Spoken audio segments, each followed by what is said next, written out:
출애굽기 21장 1절부터 36절까지입니다. 성경을 한 장을 다 읽는 이유는 우리가 또 성경을 읽으면서 하나님의 말씀이 읽어지면 우리의 영혼 속에 나도 모르게 말씀이 들어옵니다.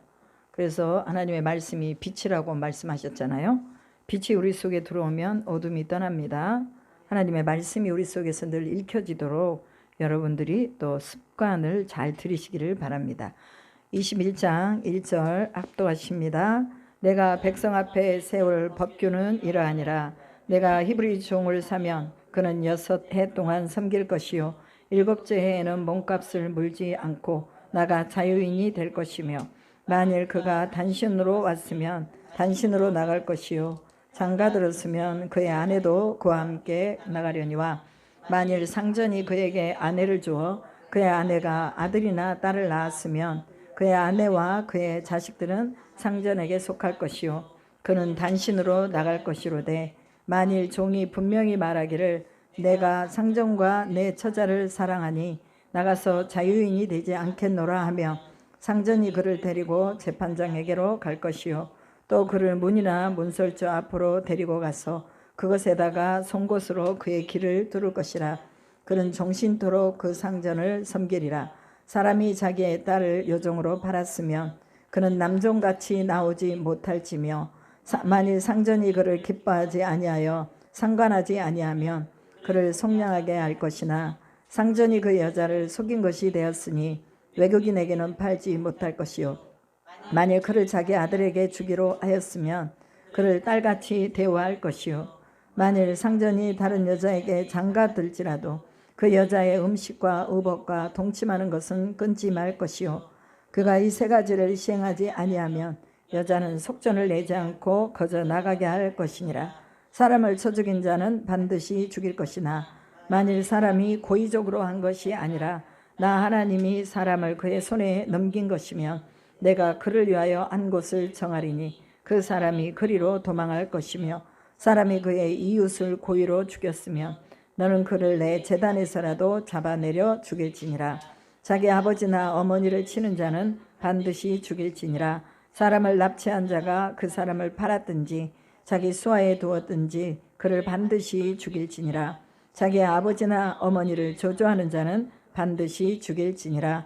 사람이 서로 싸우다가 하나가 돌이나 주먹으로 그의 상대방을 쳤으나 그가 죽지 않고 자리에 누웠다가 지팡이를 짚고 일어나 걸으면 그를 친 자가 형벌을 면하되 그간의 손해를 배상하고 그가 완치되게 할 것이니라. 사람이 매로 그 남종이나 여종을 쳐서 당장에 죽으면 반드시 형벌을 받으려니와 그가 하루나 이틀을 연명하면 형벌을 면하리니 그는 상전의 재산임이라. 사람이 서로 싸우다가 임신한 여인을 쳐서 낙태하게 하였으나 다른 해가 없으면 그 남편의 청구대로 반드시 벌금을 내되 재판장의 판결을 따라 낼 것이니라. 그러나 다른 해가 있으면 갚되 생명은 생명으로 눈은 눈으로 이는 이로 손은 손으로 발은 발로 된 것은 된 것으로 상하게 한 것은 상함으로 때린 것은 때림으로 갚을지니라. 사람이 그 남종의 한 눈이나 여종의 한 눈을 쳐서 상하게 하면 그 눈에 대한 보상으로 그를 놓아줄 것이며 그 남종이나 여종의 이를 쳐서 빠뜨리면 그 이에 대한 보상으로 그를 놓아줄지니라. 소가 남자나 여자를 받아서 죽이면 그 소는 반드시 돌로 쳐서 죽일 것이요 그 고기는 먹지 말 것이며 임자는 형벌을 면하려니와 소가 본래 받는 버릇이 있고 그 임자는 그로 말미암아 경고를 받았으되 단속하지 아니하여 남녀를 막론하고 받아 죽이면 그 소는 돌로 쳐 죽일 것이고 임자도 죽일 것이며 만일 그에게 속죄금을 부과하면 무릇 그 명령한 것을 생명의 대가로 낼 것이요 아들을 받든지 딸을 받든지 이 법규대로 그 임자에게 행할 것이며 소가 만일 남종이나 여종을 받으면 소 임자가 은 30세겔을 그의 상전에게 줄 것이요 소는 돌로 쳐서 죽일지니라. 사람이 구덩이를 열어두거나 구덩이를 파고 덮지 아니하므로 소나 나귀가 거기에 빠지면 그 구덩이 주인이 잘 보상하여 짐승의 임자에게 돈을 줄 것이요 죽은 것은 그가 차지할 것이니라. 이 사람의 소가 저 사람의 소를 받아 죽이면 살아있는 소를 팔아 그 값을 반으로 나누고 또한 죽은 것도 반으로 나누려니와 그 소가 본래 받는 버릇이 있는 줄을 알고도 그 임자가 단속하지 아니하였으면 그는 서로 소를 갚을 것이요 죽은 것은 그가 차지할 것이니라. 아멘. 오늘 이 출애굽기의 말씀 21장의 말씀은 모세가 시내산에서 십계명을 받으면서 더불어서 받는 말씀입니다. 1계명부터 4계명까지는 하나님에 대한 계명, 너희가 어떻게 이 계명을 지켜야 된다. 그래서 첫째 계명은 나 외에 다른 신을 내게 두지 말라. 그 무엇도 내 인생에 있어서 신을 만들지 말라는 것입니다. 두 번째 계명은 너를 위하여 새긴 우상을 만들지 말라. 어떤 형상이라도 우상을 만들지 말라고 말하고 있습니다. 왜냐하면 우상을 만들어 놓으면 그것이 바로 그 사람에게 또 어떤 하나의 어떤 그 사람 인생에 있어서 그게 중심이 되기 때문에 사람은 눈으로 보는 것에 자연히 끌리게 되어 있습니다. 그래서 눈으로 보이는 그 어떤 것도 만들지 말라라고 말씀하셨기 때문에, 그리고 또한 하나님은 우상에 갇혀 있을 수 있는 그런 분이 아닙니다. 왜? 크신 하나님이 어떻게 돌로 뭔가를 하나 딱 만들어 놓고 이게 하나님이다 라고 말을 할 수가 있겠습니까? 그래서 절대로 우상을 만들지 말고 그들을 섬기지 말라라고 말씀하십니다. 그리고 너희가 이 말씀을 지켰을 때는 자손 1000대까지 은혜를 베풀 것이다 라고 말씀하십니다. 오늘 인생에서 우상을 제거하면 하나님이 우리에게 1000대까지 복을 주시는 줄로 믿습니다. 그래서 우상은 곧 우리를 망하게 하는 거예요. 내가 만들어 놓은 그 우상으로 인해서 내가 망하는 거죠.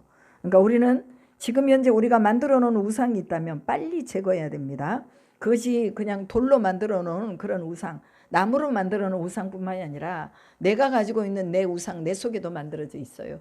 어떤 사람은 자기가 우상이야. 그래서 하나님 믿으라고 그러니까 내 주먹을 믿으시오 그러더라고. 근데 제가 그랬어요. 그 주먹을 돌로 한번 쳐보세요. 깨져요. 뭐가 깨져요? 돌이 깨져요? 주먹이 깨져요? 주먹이 깨지죠.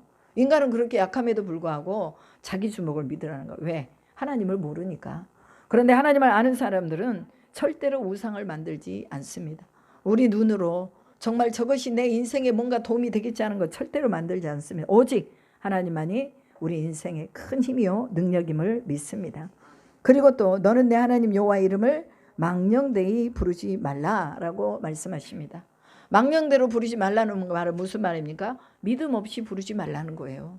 하나님하고 부를 때 우리가 그냥 입으로만 부르고 우리의 마음에 믿음이 없이, 마음이 없이 부르는 거, 이것이 바로 망령되이 부르는 것입니다. 그리고 그냥 아무 데나 갖다가 하나님 이름을 갖다 붙여대요. 아, 하나님이 하라고 그러셨어. 하나님이 이것도 하라고 그러고 저것도 하라고 그러고 아무 데나 갖다 붙이는 거예요. 요즘 그런 일들이 얼마나 많습니까? 이것도 또한 망령되이 부르는 거예요. 하나님이 그 입에 넣어준 말만 해야 되고, 하나님이 그 마음에 주신 언어를 사용해야 되고, 하나님이 그 인생에 계획하신 것들을 따라가야 되는데 자기 마음대로 가는 것도 이것도 망령되이 이르는 것입니다. 그래서 하나님의 이름을 망령되이 부르지 말라. 그리고 안식일을 기억하여 거룩하게 지키라 라고 말씀하십니다. 안식일은 어떤 날입니까? 구약에서는 안식일을 토요일 날 지켰습니다. 그런데 오늘날은 우리가 일요일 날 지키잖아요. 왜 그렇습니까? 안식일의 기점이 예수 그리스도를 통해서 확 바뀌어버린 거예요. BC와 AD가 확 나눠진 것처럼 예수가 오시면서 새로운 시작이 이루어지는 거죠. 그래서 이스라엘 백성들의 40년의 훈련은요, 다 안식 훈련이었어요. 저들이 안식일을 지키나 안 지키나 보자.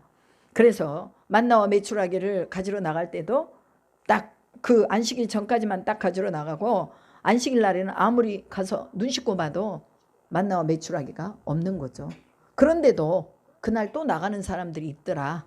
자기의 육신에 먹을 것을 위해서 하나님의 명을 거역하는 사람들이 있더라. 그런 사람들은 뭐예요? 하나님께서 그들 가운데 믿음 없다고 말씀하시는 거죠. 오늘 우리의 인생에도 안식 훈련이 지금까지 계속되고 있습니다.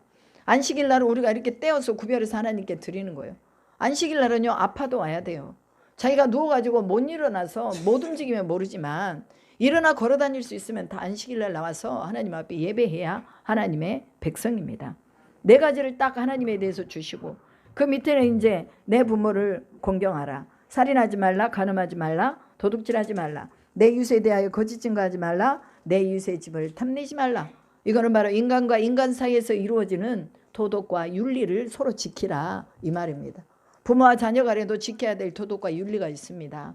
그리고 서로 형제 간에도 지켜야 될 도덕과 윤리, 교회 안에서도 성도들하고 서로 지켜야 되는 도덕과 윤리들이 다 있습니다. 서로 이것을 뭐 하라는 거예요? 지켜주라는 거예요. 오늘 우리가 이것을 무시하면 서로 이제 뭐가 되는 거예요? 서로 해를 입는 거예요. 서로가. 그래서 이제는 하나님이 말씀을 주시면서 인간에 대한 거, 하나님에 대한 걸 딱 분리를 해서 주셨는데 오늘 21장의 말씀은요, 인간에 대한 법을 제정해 주시면서 세부적으로 조금 더 다루고 있는 것을 볼 수가 있습니다. 그래서 오늘 제목이 하나님이 제정하신 법입니다. 섬세하게 이루어지는 이런 모든 일들도 하나님이 사람들에게 있어서 또 서로 유익이 되고 또 서로가 어떤 보복의 법으로 인하여서 더 많은 살인과 살생이 일어나지 않도록 하나님이 말씀하시는 거예요. 우리가 이는 이로 눈은 눈으로 하면은 이건 너무 좀 센 거 아니냐. 어떻게 내 눈을 파닥해서 다른 사람 눈을 파며, 또 어떻게 내 다리가 저 사람이 잘못해서 못 잘랐는데 나도 가서 그 다리를 잘라버리고, 이게 어떻게 보면 굉장히 아주 살벌한 그런 보복 같죠. 그러나 이 하나님이 말씀하신 눈은 눈으로 이는 이로라는 것은 네가 받은 그런 어떤 이 고난이라든지 우매함이라든지 또 불리기라든지 그것 이상을 갚지 말라는 거예요. 눈은 이로 이는 이로, 또 발은 발로 죽음은 죽음으로. 이건 뭡니까? 우리가요, 어떤 일을 우리가 뭔가를 당했을 때 우리는요 두세 배를 더 많이 더해가지고 갚아버리는 경우들이 참 많습니다. 눈을 어떻게 해서 잘못해서 뺐다든지 빠졌다든지 뭐 어떻게 해서 팔이 하나 잘라졌다든지 그러면 나는 하나를 잘랐는데, 나는 하나가 잘림을 당했는데 다른 사람을 자를 때는 양팔을 다 잘라버려요. 어떤 사람은 목숨까지도 다 뺏어버립니다. 이게 보복의 법이에요. 그런데 하나님은 네가 받은 것만 돌려줘라 그 말이야. 더 이상 거기에다 더해가지고 두세 배로 갚지 말아라 그 말입니다. 저도 처음에 이게 이해가 안 되더라고요. 왜 하나님은 자비로우신 분인데 이는 이로 눈은 눈으로 이렇게 말씀하셨을까? 성경을 더 깊이 알고 보니까 하나님이 네가 받은 것까지만 그렇게 갚아라 이렇게 말씀하셨어요. 근데 신약으로 와서 예수님은 뭐라고 말씀했습니까? 예수님은 네가 형제를 용서하되 몇 번까지 용서하라고 한 거예요? 70번씩 7번이라도 용서해라 라고 말합니다. 그래서 오늘 우리는요, 하나님께서 우리에게 주신 이 법만 충실하게 행하면 우리가 서로 간에 사이좋게 잘 지낼 수가 있고 하나님의 은혜를 누릴 수가 있는 것입니다. 그런데 여기에 보니까 첫 번째로 종에 관한 법을 다루는 것을 볼 수가 있습니다. 종에 대한 법. 이 종에 대한 법은 뭐냐? 기본권이 중심이 되는 것입니다. 그래서 기본, 본질적인 그 법이 있다는 거예요. 그리고 이 종이 6년 동안 그 집을 섬겼으면 이제 7년째는 자유하게 놓아줘라 라고 말합니다. 그런데 만약에 그 종이 나는 갈 곳도 없고 주인하고 같이 살겠으니 나를 다시 이곳에서 살도록 해주십시오. 그러면 어떻게 하라고 그럽니까? 그 어떤 약속으로 송곳으로 길을 뚫어가지고 자유인이 되지 않고 주인에게 속한 종이 되었노라 하는 증표를 가지라고 말하고 있습니다. 여러분, 이게 오늘날 우리 그리스도인들에게는 어떤 의미가 있을까요? 오늘 우리를 하나님이 그리스도의 종으로, 또 우리가 자처해서 하나님이 종이 되겠다 하고 하나님 앞에 나옵니다. 그러면 뭘 해야 돼요? 여기 문자상으로 하면 우린 길을 뚫어야 돼요. 길을 뚫어서 우리가 하나님의 것입니다 하고 딱 거기다가 못을 박아야 됩니다.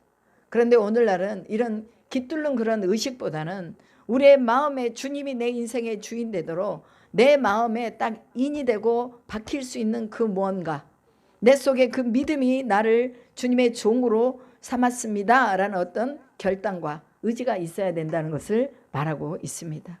여러분, 우리가요 자꾸 흔들리니까 문제가 돼요. 하나님 앞에 우리가 흔들리지 않고 주님이 우리의 생명의 주인이시고 알파와 오메가가 되신다는 것을 분명하게 고백하면 우리는 흔들리지 않게 되는데, 자꾸만 이 정도요 가다 보면 흔들려. 그래서 7년째 되는 날 나갈 걸 그랬나 보다.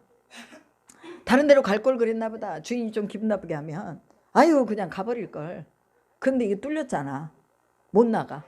다른 데 가면 저 사람이 누구 종인데 왜 저렇게 나와 있지? 하고 신고해줘. 그러면 또 주인이 가서 잡아갈 수가 있어요. 사람이 그런 거예요.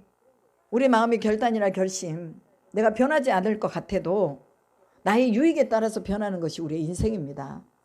그러니까 하나님이 흔적으로 딱 갖다가 종의 귀에다가 구멍을 뚫어라 라고 말하는 것입니다. 자꾸 변하니까 오늘 우리가 하나님 앞에서 변치 않는 우리의 믿음, 이것을 온전하게 세우고 나갈 때 우리는 어떤 것도 우리를 사로잡지 못하고, 그리고 우리가 또한 잘못해서 죄를 범하거나 그럴 때 그것이 곧 나에게 해가 되는 거예요. 왜냐하면 죄라는 것은 뭡니까? 몸 밖에서 짓는 죄가 있고 몸 안에 짓는 죄가 있습니다. 몸 밖에서 죄를 짓는다는 것은 다른 사람에게 해를 가했거나 아니면 뭐 우리가 상처가 났거나 아니면 또 다른 사람의 뭐 어떤 외형적인 것들을 가지고 손해를 입히는 것이 그것이 몸 밖의 죄지만, 내 몸 안의 죄라는 것은 내 속에 나도 모르는 뭔가 우상을 만들어 놓고 있고, 그 다음에 내가 하나님 앞에 불신앙의 믿음을 갖고 있고, 또 하나님이 제일로 싫어하는, 맨날 가서 무당한테 가서 뭐 사주나 보고 있고, 그 다음에 뭐 구신하고 있고, 이런 모든 것들이 다 영적인 죄거든요. 그럼 영적인 죄는 다 내 몸 안에 짓는 죄들입니다. 그렇기 때문에 오늘 우리가 온전하게 그 죄에서 속량함을 받기 위해서는 하나님이 그냥 우리를 딱 구멍을 뚫어가지고 귀에다가 딱 내 종이라고 박힌 것처럼 그렇게 하나님의 말씀이 인같이 도장같이 내 마음에 새겨지게 하라, 이런 말씀이 있습니다. 오늘 우리가 하나님의 말씀으로 여러분 구멍을 뚫으시기 바랍니다. 아멘. 말씀의 구멍이 뚫어져야 돼요. 그러지 않으면요 우리는 흔들릴 수밖에 없습니다. 그래서 우리는 주의 종입니다 라고 우리가 하나님 앞에 무릎을 꿇고 우리는 평생 하나님의 종이라는 흔적을 가질 수 있도록 그렇게 나가야 될 줄로 믿습니다. 그리고 이제 다른 여자에게 장가가는 것에 대해서 나오거든요. 그리고 사람이 싸우다가 뭐 임신한 여인을 쳤는데 그 여인이 낙태를 하였으면 또 마찬가지로 뭐 재판장의 판결을 따라서 또 뭐 청구한 대로 돈을 준다든지 벌금을 낸다든지 이런 법들도 말씀하고 있습니다. 오늘 우리는 보상에 대한 법 분명하게 우리가 알아갈 때 여기에도 하나님의 자비가 있다는 걸 깨닫습니다. 그래서 우리가 너무 과하게 원수 갚지 말고, 너무 과하게 욕심내지 말고, 너무 과하게 보복을 하면은 하나님 이것도 싫어하시는 거예요. 그러나 오늘 우리의 보복은 누가 해줘야 돼요? 하나님이 해줘야죠. 그죠? 우리는 사람에게 우리 스스로가 보복하면 하나님이 싫어하세요. 그러니까 하나님이 원수의 머리에 숯불을 올려놓도록 우리가 용서하면 그것이 보복이에요. 그래서 그 용서에 대한 부분을 예수님이 말씀해 주시잖아요. 그리고 이제 또 소가 남자나 여자를 받아 죽이면 그 소는 반드시 돌로 쳐 죽일 것이요 그 고기는 먹지 말 것이며 임자는 형벌을 면하려니와. 그리고 본래 소가 받는 버릇이 있고 그 임자는 그로 말미암아 경고를 받았으되 단속하지 아니하여 남녀를 막론하고 받아 죽이면 그 소는 돌로 쳐 죽일 것이고 임자도 죽일 것이며. 그러니까 주인이 책임이 있다는 것을 말하고 있습니다. 오늘날에 우리가 어떤 문제가 생겼을 때 그 문제를 미리 막을 수 있는 사람이 복된 사람입니다. 어느 날 그 어떤 그 미국에 사는 어떤 가족이 있는데 그 가족이 이제 보트를 타고 바다에서 이제 서핑을 하고 돌아왔어요. 돌아왔는데 보니까 그 보트 밑에 그 저기가 약간 금이가 있는 것을 발견한 거예요. 그래가지고 그 금이가 있는 것을 발견하고 그 저기 같이 일하는 그분한테 지금 여기 보트가 금이가 있다. 그런데 이거를 내가 손봐야 되는데 내가 기회가 될 때 내가 손을 보겠다 하고 이제 얘기를 해놨어요. 그런데 이제 그 다음에가 됐는데 자기 아들이 그 보트를 가지고 나간 거예요. 근데 주인이 갑자기 그분이 내가 그 보트를 손을 보지 않았네. 그걸 봤어야 되는데 큰일 났다. 그리고는 이제 바닷가에서 어떻게 됐는지 자기 아들을 기다리고 있는 거죠. 근데 아들이 보트를 타고 다시 들어오는 거예요. 그래서 어떻게 된 거냐, 내가 이 보트를 손봐놓지 않았는데 어떻게 이 보트가 어떻게 된 거냐고 가서 보니까 이미 그 보트가 손이 다 봐진 거예요. 그리고 칠이 다 쳐져 있고 그다음에 다 니스가 다 칠해 있는 거예요. 알고 보니까 자기가 얘기했던 그 사람한테 이래 이래서 내가 이걸 해야 되는데 내가 나중에 시간이 있을 때 하겠다 했는데 그 사람이 그걸 다 해놓은 거예요. 이게 무엇입니까? 오늘날에 미리미리 또 미리미리 모든 일들을 다 해놓는다는 것은 그만큼 중요한 거예요. 왜? 시간이 지나면 다 잊어버리거든요. 그러니까 미리미리 하나님이 준비할 수 있도록 이런 것들을 다 재정으로 법으로 제정해 놓은 거예요. 소가 자꾸 받는 버릇이 있으면 그 소를 가둬놓는다든지 고삐를 매놓는다든지 그래야 돼요. 근데 그러지 않고 놔두면 사람들을 받고 거기에 대한 상해를 입히니까 그렇게 하면은 분명하게 소도 죽이고 임자도 죽여라 라고 말합니다. 다른 사람의 생명에 대해서 그 생명을 값지게 여기는 사람은 항상 철저하게 준비하는 사람입니다. 여러분 오늘날 우리 그리스도인들은요 항상 준비하면서 살아야 돼요. 저도 주일이 되기 전에 준비하고 다 준비를 해요. 그런데도 막 바쁘다 보니까 항상 시간 내에 쫓기면서 살아가는데 될 수 있으면 토요일 날 시간